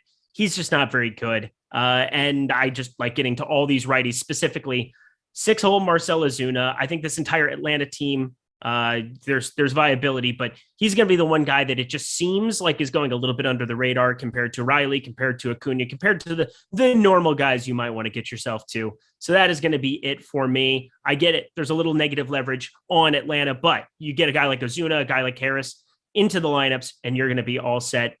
Guys, this was a fantastic show. A lot of fun work here. Best of luck in the MLB streets tonight. And thank you so much to Jordan Klein behind the virtual glass, doing phenomenal work as always. If you enjoyed it, hit the like button. Where do we end up in terms of likes for my storytelling? I'm doubting I have to say anything about my face yet.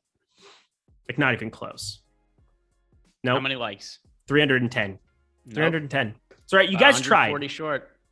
We'll try. We'll try again tomorrow, because I'll probably be healed up by then. Ooh, spoiler. Greg, any final words for the people as we get out of here? Let's go Jordan Luplow. Go Jordan Luplow. No, bad yeah. Greg. Bad Greg. Take us out, J-Dog.